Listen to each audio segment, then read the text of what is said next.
नमस्कार दोस्तों, चलिए जानते हैं उत्तर प्रदेश की फटाफट 25 बड़ी खबरों को सिर्फ 10 मिनट में। लेकिन उससे पहले आप यह वीडियो किस जगह से देख रहे हैं हमें कमेंट में जरूर बताएं।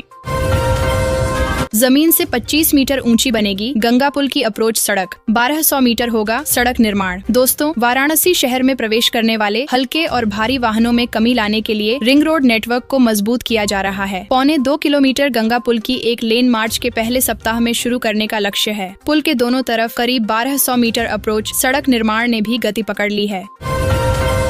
मुजफ्फरनगर और हरिद्वार तक जुड़ेगा गंगा एक्सप्रेसवे, सीएम योगी ने सर्वे को दी मंजूरी। दोस्तों, उत्तर प्रदेश सरकार में राज्य मंत्री कपिल देव अग्रवाल ने मुख्यमंत्री योगी आदित्यनाथ से गंगा एक्सप्रेसवे को वाया मुजफ्फरनगर हरिद्वार तक जोड़ने की मांग की है। मुख्यमंत्री योगी आदित्यनाथ ने इसके लिए सर्वे कराए जाने को लेकर सहमति प्रदान की है। बता दें कि महाकुंभ 2025 त्रिवेणी तट पर हुई कैबिनेट की बैठक में मुख्यमंत्री योगी आदित्यनाथ ने यूपी में बेहतर कनेक्टिविटी के लिए बड़े फैसले लिए हैं। प्रयागराज के लोगों के लिए खुशखबरी, योगी कैबिनेट ने 2 पुलों को दी मंजूरी। इन 8 जिलों को भी होगा फायदा। दोस्तों, प्रयागराज के लोगों के लिए खुशखबरी है। योगी कैबिनेट ने गंगा और यमुना पर 2 नए पुलों को मंजूरी दे दी है। इन पुलों के बनने से गंगा पार और यमुना पार के लगभग 20 लाख लोगों को आवागमन में आसानी होगी। साथ ही जौनपुर, आजमगढ़, मऊ, गोरखपुर, मिर्जापुर, सोनभद्र, चंदौली, रीवा, सीधी और शहडोल जैसे 8 जिलों को भी फायदा होगा। लखनऊ में बुलडोजर एक्शन, 40 बीघा में की जा रही 3 अवैध प्लाटिंग को किया गया ध्वस्त, 14 मकान सील। दोस्तों, लखनऊ विकास प्राधिकरण की प्रवर्तन टीम ने सोमवार को बीकेटी क्षेत्र में लगभग 40 बीघा में की जा रही 3 अवैध प्लाटिंग को ध्वस्त कर दिया। इसके अलावा चिन्हट के नंदपुर में 14 रो हाउस भवन सील कर दिए। विहित न्यायालय ने ध्वस्तीकरण के आदेश पारित किए, जिसके अनुपालन में प्रवर्तन टीम ने दोनों अवैध प्लाटिंग ध्वस्त कर दी। यूपी में बच्चों की पढ़ाई की फीस देगी सरकार। इस योजना के तहत 50,000 तक का मिलेगा लाभ। दोस्तों, उत्तर प्रदेश सरकार ने मत्स्य पालकों के बच्चों की इंटरमीडिएट से परास्नातक तक की पढ़ाई की फीस भरने की योजना को मंजूरी दी है। योजना के तहत 10 से 50,000 रुपए तक की शुल्क प्रतिपूर्ति की जाएगी। लाभ उन्हीं छात्रों को मिलेगा जो अन्य योजनाओं से लाभ नहीं ले रहे हैं। पात्रता के लिए आय और जाति प्रमाण पत्र आवश्यक होंगे। यूपी के इस जिले में 6.6 लाख जरूरतमंदों का बन सकता है राशन कार्ड। KYC न कराने पर कट सकता है नाम। दोस्तों, गोरखपुर में 6.62 लाख से अधिक राशन कार्ड धारकों के राशन कार्ड रद्द हो सकते हैं, क्योंकि उन्होंने अभी तक KYC नहीं कराई है। आपूर्ति विभाग ने इन राशन कार्ड धारकों को 15 फरवरी तक का समय दिया है। KYC न कराने वाले कार्ड धारकों की सूची कोटेदार वार बनाकर भेजी जा रही है। कोटेदार घर घर जाकर ऐसे लोगों को KYC कराने के लिए जागरूक करेंगे। यूपी में 17 गांव की जमीन पर बनेगा इंडस्ट्रियल कॉरिडोर, निवेशकों का लगातार बढ़ता रुझान। दोस्तों, योगी सरकार गोरखपुर के दक्षिणांचल में धुरियापार क्षेत्र में उद्योगों की फसल लगाएगी। इसके लिए प्रस्तावित धुरियापार इंडस्ट्रियल कॉरिडोर, जिसका क्षेत्रफल 5500 एकड़ बनाया जा रहा है। गोरखपुर के दक्षिणांचल में धुरियापार क्षेत्र की जमीन ऊसर या बंजर थी। योगी सरकार उद्योगों की फसल उगाएगी, जिस पर तिनका भी मुश्किल से उगता था। इसके लिए प्रस्तावित धुरियापार इंडस्ट्रियल कॉरिडोर, जिसका क्षेत्रफल 5500 एकड़ है। यूपी में बनेगा 150 किलोमीटर लंबा 4 लेन हाईवे, जल्द ही करवाया जाएगा सर्वे का कार्य। दोस्तों, अलीगढ़ जाने वालों के लिए यह बड़ी खबर है कि मुरादाबाद और अलीगढ़ को जोड़ने के लिए 150 किलोमीटर लंबा 4 लेन सड़क का निर्माण होने वाला है। इस नई सड़क से पीतल नगरी, मुरादाबाद और अलीगढ़ के बीच की यात्रा तेज और सुगम हो जाएगी। National highway authority of India जल्द ही इस परियोजना के लिए सर्वे कराएगी। इसके निर्माण से न केवल यात्रा का समय कम होगा, बल्कि व्यापार और आर्थिक गतिविधियों में भी वृद्धि होगी।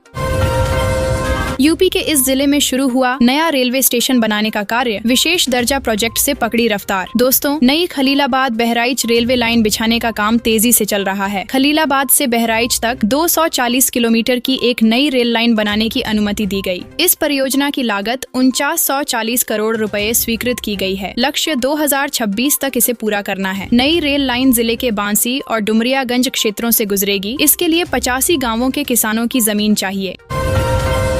नोएडा एयरपोर्ट को लेकर आया बड़ा अपडेट, यूपी के 17 जिलों की बल्ले बल्ले। दोस्तों, नोएडा एयरपोर्ट से 150 किलोमीटर तक के जिलों को सीधे बस के जरिए जोड़ा जाएगा। इस दायरे में कई राज्य आ जाएंगे। इनमें पश्चिमी उत्तर प्रदेश, दिल्ली, हरियाणा, उत्तराखंड आदि हैं। परिवहन निगम द्वारा करीब 500 EV बसों का संचालन किया जाएगा। इन बसों से दूसरे जिले के लोगों के साथ साथ आसपास के लोगों को भी फायदा होगा। नोएडा एयरपोर्ट का 89% काम पूरा। अब तक 9,000 करोड़ से ज्यादा रुपए हो चुके हैं खर्च। दोस्तों, जेवर एयरपोर्ट का संचालन अप्रैल से शुरू होने जा रहा है। बताया जा रहा है कि नोएडा इंटरनेशनल एयरपोर्ट का 89% काम पूरा हो चुका है। अब टर्मिनल बिल्डिंग के निर्माण पर फोकस है। इस बिल्डिंग में फर्श का काम पूरा हो गया है और छत बनाने का काम चल रहा है। खास बात यह है कि प्रथम चरण के तहत विकसित हो रहे एयरपोर्ट के लिए 90% बजट खर्च हो चुका है। पहले फेज में 1334 हेक्टेयर में विकसित हो रहे एयरपोर्ट पर कुल 10,056 करोड़ रुपए खर्च होने हैं। यूपी में 56 किलोमीटर लंबा राष्ट्रीय राजमार्ग होगा चकाचक, 53 करोड़ होंगे खर्च। दोस्तों, अब गाजीपुर जमानिया सैयद राजा NH 24 के दिन भी बहुरेंगे। 56 किलोमीटर लंबी सड़क की मरम्मत के लिए 53 करोड़ रुपए खर्च किए गए हैं। सभी कागजी प्रक्रियाएं भी पूरी हो गई हैं। इस काम को अगले महीने गुड़गांव की एक कंपनी से शुरू किया जाएगा। इस राजमार्ग की मरम्मत करने से लोगों को बहुत फायदा होगा। यूपी में 3900 करोड़ से बनेगा 4 लेन हाईवे, 96 गांवों से गुजरेगा ये मार्ग। दोस्तों, कानपुर के रमईपुर से महोबा के कबरई तक बनने वाले 112 किलोमीटर लंबे 4 लेन ग्रीन हाईवे परियोजना पर काम तेजी से प्रगति पर है। इस हाईवे की कुल लागत 3900 करोड़ रुपए है और इसके लिए विस्तृत परियोजना रिपोर्ट को अंतिम रूप दिया जा रहा है। यह हाईवे सड़क सुरक्षा, क्षेत्रीय कनेक्टिविटी और आर्थिक विकास में अहम भूमिका निभाएगा। फरीदाबाद और ग्रेटर नोएडा के बीच आना जाना होगा बेहद आसान। सड़क के लिए जमीन की बाधा हुई हल। दोस्तों, ग्रेटर नोएडा से फरीदाबाद आना जाना जल्द आसान होगा। मंझावली पुल को जोड़ने वाली सड़क के लिए जमीन की बाधा दूर हो गई है। जिला प्रशासन और किसानों के बीच जमीन की मुआवजा दर को लेकर सहमति बन गई है। प्रशासन जल्द ही किसानों को जमीन का मुआवजा वितरण कर जमीन पर कब्जा लेगा। करीब 6.5 हेक्टेयर जमीन के लिए किसानों को 25 करोड़ रुपए मुआवजा वितरण किया जाएगा। गोरखपुर अयोध्या 4 लेन की बदलेगी सूरत, टूटे हिस्से में बनेगी नई सड़क, 200 करोड़ होंगे खर्च। दोस्तों, गोरखपुर अयोध्या 4 लेन पर जल्द ही बड़े बड़े गड्ढों से मुक्ति मिलेगी। NHAI क्षतिग्रस्त हिस्सों की पैचिंग नहीं बल्कि नीचे के स्तर को उखाड़कर नए सिरे से सड़क बनाएगा। इस परियोजना पर करीब 200 करोड़ रुपए खर्च होंगे और इसे 1 साल में पूरा करने का लक्ष्य है। DPR को NHAI मुख्यालय ने मंजूरी भी दे दी है। यूपी में बसाया जाएगा नया शहर, 10,500 हेक्टेयर जमीन पर होगा डेवलप, नोएडा से होगा आधा। दोस्तों, उत्तर प्रदेश की योगी आदित्यनाथ सरकार आगरा के निकट यमुना एक्सप्रेसवे पर एक नया शहर बनाने की योजना बना रही है। इस शहर को न्यू आगरा अर्बन सेंटर के नाम से जाना जाएगा और इसे 10,500 हेक्टेयर में विकसित किया जाएगा। यह नया शहर आकार में नोएडा का लगभग आधा होगा। इस परियोजना से क्षेत्र में विकास और निवेश को बढ़ावा मिलने की उम्मीद है, जिससे स्थानीय अर्थव्यवस्था को भी मजबूती मिलेगी। यूपी में सड़कों की बहार, 15,000 करोड़ के नए हाईवे से सफर होगा ताबड़तोड़ तेज। दोस्तों, उत्तर प्रदेश में सड़क परिवहन क्षेत्र में एक बड़ी क्रांति आने वाली है। राज्य सरकार ने 15,000 रुपए करोड़ के नए हाईवे प्रोजेक्ट्स का ऐलान किया है, जो न केवल यात्रा को तेज बनाएंगे बल्कि स्थानीय समुदायों के लिए भी फायदे का सौदा साबित होंगे। ये नए हाईवे यूपी में यात्रा की गति को बढ़ा देंगे और लोगों की जिंदगी को आसान बना देंगे।